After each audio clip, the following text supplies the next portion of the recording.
Closing zone అనేది మనకి important గా యాక్ట్ అవడానికి పాసిబిలిటీ అనేది ఉందండి.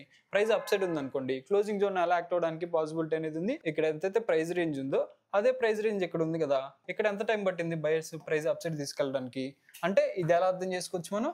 అప్ ట్రెండ్ లో ఉన్న ప్రైస్ డౌన్ ట్రెండ్ లో కన్వర్ట్ అయిందని అర్థం చేసుకోవచ్చు అండి. అంటే డౌన్ ట్రెండ్ లో సెల్లర్స్ అనే వాళ్ళు అగ్రెసివ్ ఉంటారు కదా, సెల్లర్స్ అగ్రెసివ్ ఉంటే ప్రైస్ లో ఏం జరగడానికి పాసిబిలిటీ అనేది ఉంది మనకి. ఇక్కడ ఏం జరిగిందంటే మనకి సెల్లర్స్ అనే వాళ్ళు స్ట్రాంగ్ అయ్యి బయర్స్ అనే వాళ్ళు వీక్ అయ్యారు అనమాట ఒక రెసిస్టెన్స్ జోన్ దగ్గర. ఇక్కడ ఏంటిది, ఒక బయింగ్ జోన్ దగ్గర. హలో అండి, welcome to trading school Telugu. మనమైతే ఈరోజు మార్కెట్ ని ఈ వీడియోలో అనాలిసిస్ చేసామండి. డౌట్స్ ఉన్నాయి అనుకోండి, ఒకసారి ఆ వీడియో చెక్ చేసి ఈ వీడియోలోకి వస్తే మీకు క్లారిటీ అయితే వస్తుందండి. ఆ వీడియోలో మనం ఏం అనాలిసిస్ చేసుకున్న మార్కెట్ ని ప్రైస్ లో ఫాలో అవడానికి పాసిబిలిటీ ఉంది. మనం సెల్లింగ్ ఎంట్రీస్ కంటే కూడా ప్రైస్ లోకి వస్తున్నప్పుడు జోన్స్ అనేది చెప్పుకున్నాం అండి, సపోర్ట్ జోన్స్. ఆ జోన్స్ దగ్గర మనం బయింగ్ ఎంట్రీస్ ప్లాన్ చేసుకోవచ్చు అని డిస్కస్ చేసుకున్నాం అండి ఈ రోజు మార్కెట్ లో. కానీ గమనిస్తే ఏం జరిగింది, మనకి ప్రైస్ అనేది ఒక రేంజ్ లో ఉండిపోయి లాస్ట్ లో అగ్రెసివ్ సెల్లింగ్ ప్రెజర్ అనేది కనిపించిందండి. నిన్న ఎలాగైతే మనకి అగ్రెసివ్ సెల్లింగ్ ప్రెజర్ కనిపించిందో ఈ రోజు కూడా అలానే లాస్ట్ లో మనకి సెల్లింగ్ ప్రెజర్ అనేది కనిపించింది అనమాట. మనకేమన్నా ఎంట్రీలు వచ్చినాయి మన అనాలిసిస్ ప్రకారం అనేది ఈ వీడియోలో డిస్కస్ చేసుకొని, చార్ట్ లో ఏం జరిగిందన్న సైకాలజీని కూడా అర్థం చేసుకొని రేపటి అనాలిసిస్ కి మూవ్ అవుదాం అండి మనం. ఇప్పుడు మనం నిఫ్టీ 5 మినిట్స్ చార్ట్ లోకి వచ్చామండి. నిన్నే అనాలిసిస్ చేసుకున్నాం మనం ప్రైస్ ని. ఓవరాల్ గా మనకి సెల్లింగ్ ప్రెజర్ అనేది కనిపించింది కదా, ఈ జోన్ కూడా డౌన్ సైడ్ అనేది బ్రేక్ వచ్చిందండి. ఈ జోన్ డౌన్ సైడ్ బ్రేక్ అయిన తర్వాత మనకి అగ్రెసివ్ సెల్లింగ్ ప్రెజర్ అనేది కనిపించింది అనమాట. ప్రైస్ లో ఎంత అగ్రెసివ్ సెల్లింగ్ ప్రెజర్ కనిపిస్తున్నా సరే ప్రైస్ లోకి వస్తుంది అనుకోండి, లోకి వస్తున్నప్పుడు ఇక్కడ అగ్రెసివ్ బయింగ్ ప్రెజర్ అనేది కనిపించిందండి ప్రీవియస్ గా. దీన్ని అర్థం చేసుకొని ప్రైస్ లోకి వస్తున్నప్పుడు మనం ఈ జోన్స్ దగ్గర బయింగ్ ఎంట్రీస్ అనేది ప్లాన్ చేసుకున్నాం అండి. అంటే ప్రైస్ ఈ జోన్ దగ్గరకు వస్తున్నప్పుడు మార్కెట్ అప్ సైడ్ మూవ్మెంట్ ఇవ్వడానికి పాసిబిలిటీ ఉందని అర్థం చేసుకున్నాం. ఓకే, ఈ రోజు ఏం జరిగింది అనేది గమనిద్దాం అండి. మార్కెట్ ఏం జరిగింది, గ్యాప్ ఓపెన్ అయిందా, గ్యాప్ ఓపెన్ అయిన తర్వాత మనకి ఒక మంచి రెడ్ క్యాండిల్ అనేది ఫామ్ అయిందండి. డౌన్ సైడ్ మనకి రిజెక్షన్ అనేది కనిపించింది అనమాట. ప్రీవియస్ వీడియోస్ లో కూడా డిస్కస్ చేస్తూ ఉంటాం కదా, క్లోజింగ్ జోన్ అనేది మనకి ఇంపార్టెంట్ గా యాక్ట్ అవడానికి పాసిబిలిటీ అనేది ఉందండి. ప్రైస్ అప్ సైడ్ ఉంది అనుకోండి, క్లోజింగ్ జోన్ ఎలా యాక్ట్ అవడానికి పాసిబిలిటీ అనేది ఉంది, ఒక సపోర్ట్ లాగా యాక్ట్ అవడానికి పాసిబిలిటీ అనేది ఉంది కదా. లేదు ప్రైస్ గ్యాప్ డౌన్ ఓపెన్ అయింది అనుకోండి, గ్యాప్ డౌన్ ఓపెన్ అయితే అప్ సైడ్ వస్తున్నప్పుడు ఈ క్లోజింగ్ జోన్ అనేది ఒక రెసిస్టెన్స్ లాగా యాక్ట్ అవడానికి పాసిబిలిటీ అనేది ఉందండి. ఆ జోన్ దగ్గర మనం ఎటువంటి ఎంట్రీస్ అనేది ప్లాన్ చేసుకోండి. ఆ జోన్ దగ్గరకు వస్తున్నప్పుడు ప్రైస్ లో ఏం జరుగుతుంది అనేది అర్థం చేసుకుంటాం అండి. అక్కడ కొంచెం అలర్ట్ గా ఉంటాం అనమాట. గమనించండి ఈ రోజు ఏం జరిగింది, ప్రైస్ ఓపెన్ అయిన తర్వాత ఫాల్ వచ్చిందా, క్లోజింగ్ జోన్ కదా, నిన్న క్లోజ్ అయింది కదా ఇక్కడ. అక్కడ నుంచి ఏం కనిపించింది మనకి, బయింగ్ ప్రెజర్ అనేది కనిపించిందండి. అంటే ప్రైస్ అప్సైడ్ మూవ్మెంట్ అనేది ఇచ్చింది అనమాట. ప్రైస్ హైలోకి వస్తుంది అనుకోండి, ఓవరాల్ గా మనకి ఏముంది, సెల్లింగ్ ప్రెజర్ అనేది ఉంది కదా. సెల్లర్స్ అనే వాళ్ళు మార్కెట్ లో ఉన్నారు అనుకోండి, అంటే ప్రైస్ ఫాల్ అవుతూ వస్తుంది. అప్ సైడ్ వస్తుంది అనుకోండి, అంటే ఏం జరగడానికి పాసిబిలిటీ అనేది ఉంది మనకి, ఇక్కడ నుంచి మళ్ళీ సెల్లింగ్ రావడానికి పాసిబిలిటీ అనేది ఉందన్నమాట. ఇక్కడ ఎవరైతే సెల్లర్స్ ఉన్నారో మార్కెట్ లో, వీళ్ళు మళ్ళీ ప్రైస్ హైలోకి వస్తున్నప్పుడు సెల్ చేయడానికి ట్రై చేస్తారనమాట. ఈ రోజు అదే జరిగిందండి మనకి. నిన్న గమనించండి, మనకి ఫాల్ అనేది కనిపించింది కదా, మళ్ళీ ప్రైస్ హైలోకి వస్తుంది అనమాట. హైలోకి వస్తున్నప్పుడు మళ్ళీ సెల్లర్స్ అనే వాళ్ళు యాక్టివేట్ అవుతారు. ఈ సెల్లర్స్ కూడా ఎక్కడ యాక్టివేట్ అవ్వడానికి పాసిబిలిటీ అనేది ఉందండి మనకి, ప్రైస్ హైలోకి వస్తున్నప్పుడు జోన్స్ దగ్గర యాక్టివేట్ అవ్వచ్చు, రెసిస్టెన్స్ జోన్ దగ్గర.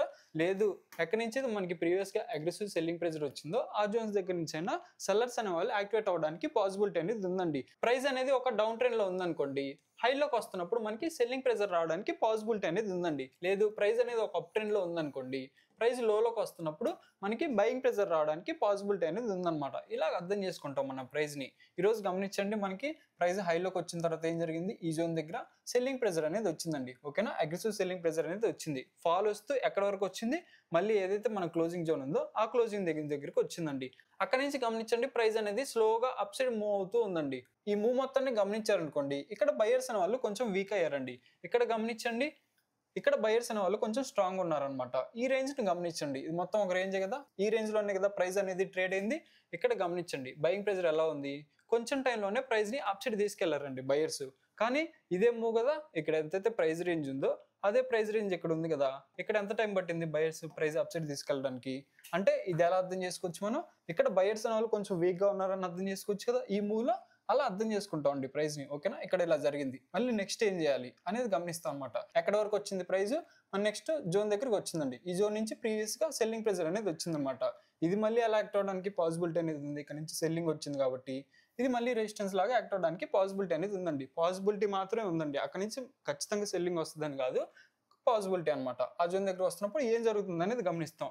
ఈ జోన్ కన్సల్టేషన్ జరిగి డౌన్ సైడ్ బ్రేక్ అవుతుందా, లేదు ఇక్కడ నుంచి మంచి రెడ్ క్యాండిల్ అనేది ఫామ్ అయిందా ఈ జోన్ దగ్గర నుంచి, లేదు ఈ జోన్ ని అప్ సైడ్ బ్రేక్ అయిందా ఒక మంచి గ్రీన్ క్యాండిల్ తో. ఇక్కడ గమనిస్తే ఏం జరుగుతుందని మనకి, ఈ జోన్ దగ్గరికి రాగానే మళ్ళీ సెల్లింగ్ ప్రెజర్ అనేది వచ్చిందనమాట. ఇది మళ్ళీ రెసిస్టెన్స్ లాగా యాక్ట్ అయింది, అక్కడ నుంచి మళ్ళీ ఫాల్ అనేది వచ్చిందనమాట. మనం ఏదైతే ప్రీవియస్ గా ఈ లోని ఇంపార్టెంట్ గమనిస్తుందో మార్కెట్ ఇక్కడ నుంచి బయింగ్ ప్రెజర్ అనేది కనిపించింది కదా, మళ్ళీ అదే జోన్ దగ్గరికి వచ్చిందండి. ఈ జోన్ ఎట్ సైడ్ బ్రేక్ చేసిందండి మార్కెట్, ఒక మంచి రెడ్ క్యాండిల్ తో డౌన్ సైడ్ అనేది బ్రేక్ చేసింది కదా. కాబట్టి దీన్ని ఎలా అర్థం చేసుకోవచ్చు, మార్కెట్ లో బయర్స్ అనే వాళ్ళు కొంచెం వీక్ గా ఉన్నారు, ఇక్కడ సెల్లర్స్ అనే వాళ్ళు అగ్రెసివ్ గా ఉన్నారని అర్థం చేసుకోవచ్చు కదా. ఈ జోన్ ని ప్రీవియస్ గా మార్కెట్ అనేది రెస్పెక్ట్ చేసిందండి, అంటే బయర్స్ అనే వాళ్ళు ఈ జోన్ లో ట్రై చేశారనమాట అప్ సైడ్ తీసుకెళ్ళడానికి 2 times. మళ్ళీ ప్రైస్ ఆ జోన్ దగ్గరకు వస్తుంది అంటే ఎలా అర్థం చేసుకోవచ్చు, బయర్స్ అనే వాళ్ళు కొంచెం వీక్ గా ఉన్నారని అర్థం చేసుకోవచ్చు కదా. ఒకవేళ బయర్స్ అనే వాళ్ళు స్ట్రాంగ్ గా ఉంటే ఏం జరగాలండి, ఫస్ట్ టైం ట్రై చేశారు, ఇక్కడ వర్కౌట్ అవ్వలేదు అనుకోండి, నెక్స్ట్ టైం కూడా ట్రై చేశారు కదా, ఇక్కడ నుంచే ప్రైస్ అప్ సైడ్ మూవ్మెంట్ ఇవ్వాలి కదా. కానీ ఇవ్వకుండా ఏం జరుగుతుంది, మళ్ళీ థర్డ్ టైం వచ్చింది కాబట్టి ఇక్కడ బయర్స్ కి కొంచెం ఇంట్రెస్ట్ తక్కువ ఉండదండి మళ్ళీ ప్రైస్ ని అప్ సైడ్ తీసుకెళ్ళడానికి. ఆల్రెడీ 2 times ట్రై చేశారు కదా, థర్డ్ టైం కొంచెం వీక్ అయిపోతారు అనమాట. ఇక్కడ మళ్ళీ ఏం జరిగింది, మనకి కన్ఫర్మేషన్ గా డౌన్ సైడ్ బ్రేక్ ఇచ్చింది కదా మార్కెట్ ఒక మంచి రెడ్ క్యాండిల్ తో, ఇక్కడ సెల్లర్స్ కూడా అగ్రెసివ్ గా ఉన్నారని అర్థం చేసుకోవచ్చు అండి. అక్కడ నుంచి ఏం జరిగింది, మనకి మళ్ళీ అగ్రెసివ్ గా ఫాల్ అనేది వచ్చింది అనమాట డౌన్ సైడ్. ఎక్కడ వరకు వచ్చింది, మనం ఏదైతే జోన్ ఇంపార్టెంట్ గమనించామో ఆ జోన్ దగ్గరికి వచ్చిందండి. ప్రైస్ అనేది ఆ జోన్ దగ్గరికి వచ్చి క్లోజ్ అయిపోయిందండి. ఓవరాల్ గా ఈ రోజు ప్రైస్ ని గమనిస్తే మనం ఏం జరిగింది, ఒక రేంజ్ లో ఉందా, లాస్ట్ లో మనకి మళ్ళీ సెల్లింగ్ ప్రెజర్ అనేది కనిపించింది అనమాట. కాకపోతే మనం ఎలా అనాలిసిస్ చేసుకున్నాం, ప్రైస్ ని లోకి వచ్చింది అనుకోండి, లోకి వచ్చినప్పుడు ఈ జోన్ దగ్గర బయింగ్ ఎంట్రీస్ ప్లాన్ చేసుకుందాం, డిస్కస్ చేసుకున్నాం. కాకపోతే ప్రైస్ ఏం జరిగింది, అప్ సైడ్ వచ్చి ట్రేడ్ అయిందా హైలో, లాస్ట్ లో మనకి లోకి వచ్చిందండి. ఇక్కడ మనకి ఎటువంటి బయింగ్ ఎంట్రీ అనేది దొరకలేదు అనమాట. రేపు కూడా మనం ఈ జోన్ ఇంపార్టెంట్ గానే గమనిస్తున్నాం అండి, ఎందుకంటే ప్రీవియస్ ఇక్కడ నుంచి బయింగ్ ప్రెజర్ అనేది వచ్చింది కదా, ఆ బయర్స్ అనే వాళ్ళు మళ్ళీ రావడానికి పాసిబిలిటీ అనేది ఉందన్నమాట. ఇక్కడ ఎంత సెల్లింగ్ ప్రెజర్ ఉన్నా సరే, ఎందుకు బయింగ్ రావడానికి పాసిబిలిటీ ఉందని అర్థం చేసుకుంటున్నాం, ఓవరాల్ గా ప్రైస్ అప్ ట్రెండ్ లో ఉంది కాబట్టి బయింగ్ రావడానికి పాసిబిలిటీ ఉందని అర్థం చేసుకుంటున్నాం అండి. లేదు ఒకవేళ మార్కెట్ ఈ జోన్ కూడా డౌన్ సైడ్ బ్రేక్ చేసింది అనుకోండి, ఫాల్ రావడానికి పాసిబిలిటీ అనేది ఉంది. దీని తర్వాత మనకి ఇంకొంచెం ఇంపార్టెంట్ జోన్ ఉంది, ఆ జోన్ దగ్గర బయింగ్ రావచ్చు. లేదు ఆ జోన్ కూడా మార్కెట్ డౌన్ సైడ్ బ్రేక్ చేసింది అనుకోండి, ఎలాగ అర్థం చేసుకోవచ్చు, మనం అప్ ట్రెండ్ లో ఉన్న ప్రైస్ డౌన్ ట్రెండ్ లో కన్వర్ట్ అయిందని అర్థం చేసుకోవచ్చు అండి. అంటే డౌన్ ట్రెండ్ లో సెల్లర్స్ అనే వాళ్ళు అగ్రెసివ్ ఉంటారు కదా, సెల్లర్స్ అగ్రెసివ్ ఉంటే ప్రైస్ లో ఏం జరగడానికి పాసిబిలిటీ అనేది ఉంది, మనకి ఫాల్ రావడానికి పాసిబిలిటీ ఉంది కదా. అలాగ అర్థం చేసుకుంటాం అండి. ఒక ఇంపార్టెంట్ జోన్స్ ని సెలెక్ట్ చేసుకుంటాం అనమాట. ఆ జోన్స్ దగ్గర ఏం జరుగుతుంది, బయర్స్ అనే వాళ్ళు వస్తున్నారా రావట్లేదా, లేదు ఆ జోన్ డౌన్ సైడ్ బ్రేక్ అవుతుందా, సెల్లర్స్ అనే వాళ్ళు వస్తున్నారా అనేది అర్థం చేసుకొని మనం సెటప్స్ అనేవి బిల్డ్ చేసుకుంటాం అండి, ఎంట్రీ సెటప్స్. ఆ సెటప్స్ ప్రకారం ఎంట్రీస్ అనేది ప్లాన్ చేసుకుంటాం అనమాట. ఇప్పుడు రేపటి అనాలిసిస్ మనం డీటెయిల్ గా డైలీ చార్ట్ లోను 5 minutes చార్ట్ లోకి వెళ్ళి అనాలిసిస్ చేసుకుందాం. ఇప్పుడు మనం నిఫ్టీ డైలీ టైం ఫ్రేమ్ లోకి వచ్చామండి. ఇక్కడ గమనించండి, మనకి ఏ క్యాండిల్ ఫామ్ అయింది, ఒక మంచి రెడ్ క్యాండిల్ ఫామ్ అయిందండి. ఇందులో సెల్లర్స్ ఉన్నారని అర్థం చేసుకోవచ్చు మనం. కాకపోతే ప్రైస్ అనేది ఎక్కడ క్లోజ్ అయింది అనేది ఇంపార్టెంట్ అండి. ఓవరాల్ గా క్యాండిల్ ప్రకారం చూసుకుంటే మనకి లోనే క్లోజ్ అయిపోయిందండి, అంటే సెల్లర్స్ అగ్రెసివ్ ఉన్నారని అర్థం చేసుకోవచ్చు. కాకపోతే ఇక్కడ మనం జోన్ అనేది ఇంపార్టెంట్ గమనిస్తున్నాం కదా, ఎందుకంటే ఇక్కడ నుంచి కదా ప్రీవియస్ గా మనకి అగ్రెసివ్ బయింగ్ ప్రెజర్ అనేది వచ్చింది, ఆ జోన్ దగ్గర క్లోజ్ అయిందండి. ఇక్కడ నుంచి ప్రైస్ లో బయింగ్ రావడానికి పాసిబిలిటీ అనేది ఉందండి. కాకపోతే అక్కడ జరుగుతున్న సిచ్యువేషన్ ఎలా ఉంది అనేది అర్థం చేసుకుంటాం అనమాట. మనం ఈ జోన్ ఇంపార్టెంట్ గమనిస్తున్నాం కదా, దాంతో పాటు ఈ రోజు ఏం జరిగిందన్న లాజిక్ కూడా కొంచెం అర్థం చేసుకుందండి. మనం ఏం జరిగింది, మనకి గ్యాప్ అప్ అయిందా, గ్యాప్ అప్ అయ్యి నిన్నట్లో రెస్పెక్ట్ చేసిందండి ప్రైస్. 5 minutes చార్ట్ లో ఎంత డిస్కస్ చేసుకున్నాం కదా, నిన్నట్లో ఎలా రెస్పెక్ట్ చేసింది ప్రైస్, ఒక ఇంపార్టెంట్ సపోర్ట్ లాగా యాక్ట్ చేసింది కదా ప్రైస్. రేపు కూడా అలా జరగడానికి పాసిబిలిటీ అనేది ఉందండి. ఒకవేళ రేపు కూడా మార్కెట్ గ్యాప్ అప్ జరిగింది అనుకోండి, గ్యాప్ అప్ జరిగి లోకి వస్తుంటే ఇక్కడ ఏముంది, మనకి ఈ రోజు లో ఉంది, ఇక్కడ సపోర్ట్ జోన్ ఉంది, దాంతో పాటు ఇక్కడ నుంచి మనకి అగ్రెసివ్ బయింగ్ ప్రెజర్ అనేది ఉంది కదా, ఈ మూడు ఉన్నాయండి ఈ లెవెల్ దగ్గర. కాబట్టి ఈ జోన్ దగ్గర మనకి బయింగ్ రావడానికి పాసిబిలిటీ అనేది ఉందన్నమాట. లేదు ఈ జోన్ ని మార్కెట్ డౌన్ సైడ్ బ్రేక్ చేసింది అనుకోండి, ఇక్కడ నుంచి లైట్ గా ఫాల్ రావడానికి పాసిబిలిటీ అనేది ఉంది. మళ్ళీ గమనిస్తే నెక్స్ట్ సపోర్ట్ జోన్ అనేది ఉంది కదా, ఈ జోన్ దగ్గర మనం బయింగ్ ఎంట్రీస్ అనేది ప్లాన్ చేసుకోవచ్చు. లేదు ప్రైస్ హైలోకి వస్తుంది అనుకోండి, హైలోకి వస్తుంటే ఈ రోజు మనకి సెల్లింగ్ ప్రెజర్ అనేది కనిపించింది కదా హైలోంచి అగ్రెసివ్ గా, ఈ జోన్ దగ్గర నుంచి మళ్ళీ ఈ జోన్ దగ్గరికి ప్రైస్ వస్తున్నప్పుడు ఇక్కడ మనం సెల్లింగ్ ఎంట్రీస్ అనేది ప్లాన్ చేసుకోవచ్చు అండి మన సెటప్ వచ్చినప్పుడు. దీన్ని ఇంకా డీటెయిల్ గా మనం 5 minutes చార్ట్ లోకి వెళ్ళి జోన్స్ తో పాటు అనాలిసిస్ చేసుకుందాం అండి. ఇప్పుడు మనం నిఫ్టీ 5 minutes చార్ట్ లోకి వచ్చామండి. ఇక్కడ మనం రేపటి అనాలిసిస్ ని గమనించాం అనుకోండి, ఎక్కడ క్లోజ్ అయింది, మనకి మన సపోర్ట్ జోన్ దగ్గర క్లోజ్ అయింది 25,860 అండి. ఒకవేళ మార్కెట్ గ్యాప్ అప్ అయింది అనుకోండి, గ్యాప్ అప్ అయితే ఫాల్ రావడానికి పాసిబిలిటీ అనేది ఉందండి, ఎందుకంటే ఇక్కడ అగ్రెసివ్ సెల్లింగ్ ప్రెజర్ ఉంది కదా. కాబట్టి మళ్ళీ ప్రైస్ హైలోకి వచ్చినప్పుడు సెల్లర్స్ అనేవాళ్ళు యాక్టివేట్ అవుతారు అనమాట. ఫాల్ వచ్చినా సరే ఈ హైని మనం ఇంపార్టెంట్ గమనిస్తామండి, ఎందుకంటే ఈ లో దగ్గర బయింగ్ రావడానికి పాసిబిలిటీ ఉందని అనాలిసిస్ చేసుకుంటున్నాం కదా, అలాగనమాట. ఈ హైని మార్క్ చేసుకొని ఎప్పుడైతే మార్కెట్ ఈ హైని క్రాస్ చేసిందో అక్కడ నుంచి బయింగ్ ప్రెజర్ రావడానికి పాసిబిలిటీ అనేది ఉందండి. లేదు ప్రైస్ ఇక్కడ నుంచి అగ్రెసివ్ గా బయింగ్ ప్రెజర్ కనిపించి ఓపెన్ అయిన తర్వాత ప్రైస్ లైట్ గా స్లోగా ఫాల్ అవుతూ వస్తుంది అనుకోండి, ఇక్కడ ఎవరున్నారు, బయర్స్ అనే వాళ్ళు అగ్రెసివ్ ఉన్నారని అర్థం చేసుకుంటాం. ఈ ఫాల్ లో సెల్లర్స్ అనే వాళ్ళు కొంచెం వీక్ గా ఉన్నారని అర్థం చేసుకుంటాం అండి. ఎప్పుడైతే మళ్ళీ ఇక్కడ నుంచి మళ్ళీ అగ్రెసివ్ గా బయింగ్ క్యాండిల్ పడిద్దో అక్కడ నుంచి మనం బయింగ్ ఎంట్రీస్ అనేది ప్లాన్ చేసుకోవచ్చు. లేదా ఈ హై ఉంది కదా, ఈ హై ఎప్పుడైతే మార్కెట్ క్రాస్ చేసిందో అప్పుడైనా మనం బయింగ్ ఎంట్రీస్ అనేది ప్లాన్ చేసుకోవచ్చు అండి. ఇక్కడ ఈ రెండు కన్సిడర్ చేసుకుంటే మనకి ఎలా ఉంది, ఒక డబుల్ బాటమ్ లాగా ఉందండి. లేదు ఈ హైని మార్క్ చేసుకున్నా సరే ఇదేంటిది ఒక అప్ ట్రెండ్ ప్యాటర్న్ లా కన్సిడర్ చేసుకోవచ్చు కదా మనం. కాబట్టి ఇక్కడ నుంచి కూడా మనం బయింగ్ ఎంట్రీస్ అనేది ప్లాన్ చేసుకోవచ్చు. దీన్ని ప్రాక్టికల్ గా గమనించాం అనుకోండి, ఈ రోజు మార్కెట్ లో జరిగిందండి మనకి. ఇక్కడ నుంచి గమనించండి, కాకపోతే రివర్స్ లో జరిగింది. ఇక్కడ సెల్లింగ్ ప్రెజర్ అనేది కనిపించింది కదా ఈ జోన్ దగ్గర నుంచి. మళ్ళీ ఇక్కడ ఏం జరిగింది, ప్రైస్ అనేది స్లోగా అప్సైడ్ మూవ్ అవుతూ ఉందండి. ఇక్కడ బయర్స్ అనే వాళ్ళు వీక్ అయ్యారు. మళ్ళీ ఈ జోన్ దగ్గరికి వచ్చినప్పుడు ఏం జరిగింది, ఫాల్ అనేది వచ్చింది కదా. ఇక్కడ ఏం జరిగిందంటే మనకి సెల్లర్స్ అనే వాళ్ళు స్ట్రాంగ్ అయ్యి బయర్స్ అనే వాళ్ళు వీక్ అయ్యారు అనమాట ఒక రెసిస్టెన్స్ జోన్ దగ్గర. ఇక్కడ ఏంటిది, ఒక బయింగ్ జోన్ దగ్గర బయర్స్ అనే వాళ్ళు స్ట్రాంగ్ అయ్యి సెల్లర్స్ అనే వాళ్ళు వీక్ అయ్యారు. కాబట్టి ఇక్కడ నుంచి మళ్ళీ బయింగ్ రావడానికి పాసిబిలిటీ ఉందని అర్థం చేసుకుంటాం ఆ సినారియో ప్రకారం. అక్కడ ప్రైస్ లో ఏం జరుగుతుంది అనేది అర్థం చేసుకుని ఎంట్రీస్ అనేది ప్లాన్ చేసుకోవచ్చండి మనం. లేదు ప్రైస్ హైలోకి వస్తుంది అనుకోండి, హైలోకి వస్తుంటే ఇక్కడ నుంచి ప్రీవియస్ గా మనకి సెల్లింగ్ ప్రెజర్ అనేది కనిపించింది కదా, ఈ జోన్ మళ్ళీ రెసిస్టెన్స్ లాగా యాక్ట్ అవడానికి పాసిబిలిటీ అనేది ఉందండి. కాబట్టి ఇక్కడ నుంచి మళ్ళీ లైట్ గా సెల్లింగ్ ప్రెజర్ రావడానికి పాసిబిలిటీ అనేది ఉందన్నమాట. ఎంత ఉంది మనకి లెవెల్, అది 26,020 అండి. లేదు మార్కెట్ ఈ జోన్ అప్సెట్ బ్రేక్ ఇచ్చి ఒక 15 మినిట్స్ క్యాండిల్ సస్టైన్ అయింది అనుకోండి, అక్కడ నుంచి మనం బయింగ్ ఎంట్రీస్ అనేది ప్లాన్ చేసుకోవచ్చండి. ప్రైస్ అప్సెట్ మూవ్మెంట్ ఇవ్వడానికి పాసిబిలిటీ అనేది ఉందన్నమాట. లేదు మార్కెట్ ఈ జోన్ డౌన్ సైడ్ బ్రేక్ చేసి ఒక 15 మినిట్స్ సస్టైన్ అయింది అనుకోండి ప్రైస్ ఈ లెవెల్ కింద, ఇక్కడ నుంచి ప్రైస్ లో సెల్లింగ్ రావడానికి పాసిబిలిటీ అనేది ఉందండి. అంటే ఫాల్ రావడానికి పాసిబిలిటీ అనేది ఉందన్నమాట ఈ లెవెల్ డౌన్ సైడ్ క్రాస్ అయినప్పుడు. ఎక్కడ వరకు, మన నెక్స్ట్ సపోర్ట్ జోన్ ఉంది కదా, ఎంత ఉంది ఇక్కడ లెవెల్ 25,760 అండి. ఈ జోన్ వరకు రావడానికి పాసిబిలిటీ ఉంది. ఇక్కడ మనం బయింగ్ ఎంట్రీస్ అనేది ప్లాన్ చేసుకోవచ్చు అండి. ఇందా డిస్కస్ చేసుకున్నాం కదా ఈ జోన్ దగ్గర సినారియోస్, ఆ సినారియోస్ ఇక్కడ జరిగినా కానీ మనం బయింగ్ ఎంట్రీస్ అనేది ప్లాన్ చేసుకోవచ్చు అండి. ఇది ఒక బయింగ్ జోన్ లాగా చూస్తున్నాం కాబట్టి. లేదు మార్కెట్ ఈ జోన్ డౌన్ సైడ్ బ్రేక్ చేసింది అనుకోండి, అక్కడ నుంచి ఫాల్ రావడానికి పాసిబిలిటీ అనేది ఉందండి. కాకపోతే ఇక్కడ డౌన్ సైడ్ బ్రేక్ అయింది అనుకోండి, ఎటువంటి ఎంట్రీస్ అనేది ప్లాన్ చేసుకోవట్లేదండి మన డౌన్ సైడ్. ఎందుకంటే ఇది ఒక ఇంపార్టెంట్ బయింగ్ జోన్ అండి. ప్రీవియస్ గా ఇక్కడ నుంచి అగ్రెసివ్ బయింగ్ ప్రెజర్ అనేది కనిపించింది అనమాట. ప్రైస్ ఈ జోన్ దగ్గరికి వస్తున్నప్పుడు ఖచ్చితంగా బయింగ్ రావడానికి పాసిబిలిటీ అనేది ఉందండి. కాకపోతే అక్కడ ఏం జరుగుతుంది సినారియో అర్థం చేసుకుని మాత్రం ఎంట్రీస్ అనేది ప్లాన్ చేసుకుంటాం అనమాట. ఆ జోన్ దగ్గరికి రాగానే ఎంట్రీస్ అనేది ప్లాన్ చేసుకోం మనం. ఇప్పుడు మనం బ్యాంక్ నిఫ్టీ హవలీ చార్ట్ లోకి వచ్చామండి. నిన్న అనాలిసిస్ చేసుకున్నాం మనం ప్రైస్ ని, ఇక్కడ క్లోజ్ అయింది కదా డౌన్ సైడ్.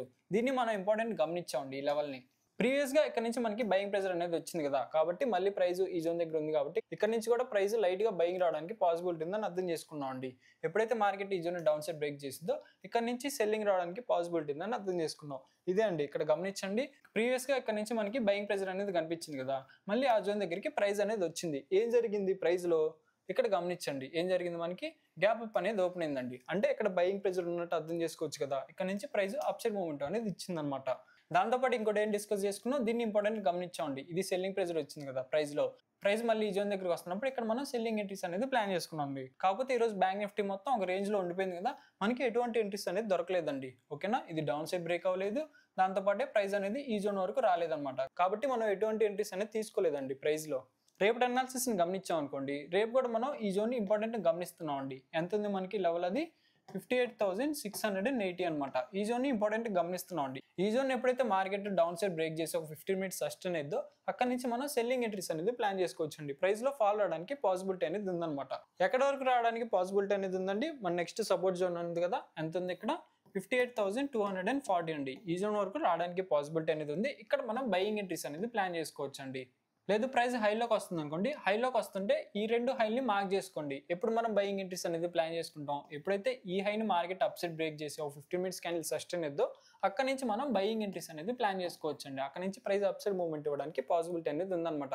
ఇప్పుడు మనం సెన్సెక్స్ హవలీ చార్ట్ లోకి వచ్చామండి. ఇక్కడ మీరు ప్రైస్ ని గమనించారు అనుకోండి, ఎక్కడ క్లోజ్ అయింది, ప్రైస్ అనేది వచ్చి లోనే క్లోజ్ అయిపోయిందండి. కాకపోతే నిన్న మనం డిస్కస్ చేసుకున్నాం కదా, దీని మొత్తాన్ని ఒక బయింగ్ జోన్ లా కన్సిడర్ చేసుకున్నాను. ఒక బయింగ్ జోన్ లో వచ్చి క్లోజ్ అయిపోయిందండి మార్కెట్. అంటే ఎలా అర్థం చేసుకోవచ్చు మనం ప్రైస్ ని, ఇక్కడ నుంచి అప్ సైడ్ మూవ్మెంట్ ఇవ్వడానికి పాసిబిలిటీ అనేది ఉంది. లేదు మార్కెట్ ఎప్పుడైతే ఈ జోన్ ని డౌన్ సైడ్ బ్రేక్ చేసిద్దో ఇక్కడ నుంచి ఫాల్ అవడానికి పాసిబిలిటీ ఉందని అర్థం చేసుకోవచ్చు కదా మనం. ప్రైస్ హైలోకి వస్తుంది అనుకోండి, హైలోకి వస్తుంటే ఇక్కడ నుంచి మనకి అగ్రెసివ్ సెల్లింగ్ ప్రెజర్ అనేది కనిపించింది కదా ఈ రోజు. కాబట్టి హైలోకి వస్తున్నప్పుడు ఈ జోన్ దగ్గర మనకి ఏమైనా సెల్లింగ్ ఎంట్రీ సెటప్ వస్తే అక్కడ సెల్ సైడ్ ఎంట్రీస్ అనేది ప్లాన్ చేసుకోవచ్చు అండి. లేదు ప్రైస్ డౌన్ సైడ్ బ్రేక్ అయ్యి ఫాల్ వస్తుంది అనుకోండి, ఫాల్ వస్తుంటే డిస్కస్ చేసుకున్నాం కదా, ఇక్కడ ఇంపార్టెంట్ బయింగ్ జోన్ ఉందని, ప్రీవియస్ ఇక్కడ నుంచి బయింగ్ ప్రెజర్ వచ్చింది కదా, కాబట్టి దీన్ని ఇంపార్టెంట్ గమనిస్తూ ఈ జోన్ దగ్గర ఉన్న బయింగ్ ఎంట్రీస్ వస్తే అక్కడ మనం బై సైడ్ ఎంట్రీస్ అనేది ప్లాన్ చేసుకోవచ్చు అండి. ఇప్పుడు లెవెల్స్ అనేవి గమనించాం అనుకోండి, సెన్సెక్స్ చార్ట్ లో ప్రైస్ లోకి వస్తుంటే మనకి జోన్ ఎక్కడ ఉంది, సపోర్ట్ జోన్ ఇక్కడ ఉందండి 84,100 అనమాట. లేదు ప్రైస్ అప్ సైడ్ వస్తుంటే రెసిస్టెన్స్ జోన్ ఎక్కడ ఉంది మనకి, ఇక్కడ ఉందండి 85,040 అనమాట. లేదు ప్రైస్ హైలోకి వస్తుంటే నెక్స్ట్ మనకి రెసిస్టెన్స్ జోన్ ఎక్కడ ఉంది, 85,290 అనమాట. ఇవి మన సపోర్ట్ అండ్ రెసిస్టెన్స్ లెవెల్స్ అండి. ఈ లెవెల్స్ దగ్గరకు వస్తున్నప్పుడు ప్రైస్ లో ఏం జరుగుతుంది అనేది అర్థం చేసుకుని మీ ఎంట్రీ సెటప్ వచ్చినప్పుడు ఎంట్రీస్ అనేది ప్లాన్ చేసుకోవచ్చు అండి. నా అనాలిసిస్ కనుక నచ్చినట్టయితే వీడియోకి అయితే లైక్ చేయండి, ఆ డౌట్స్ ఉంటే కామెంట్ చేయండి, ఛానల్ సబ్స్క్రైబ్ చేసుకోండి. Thank you.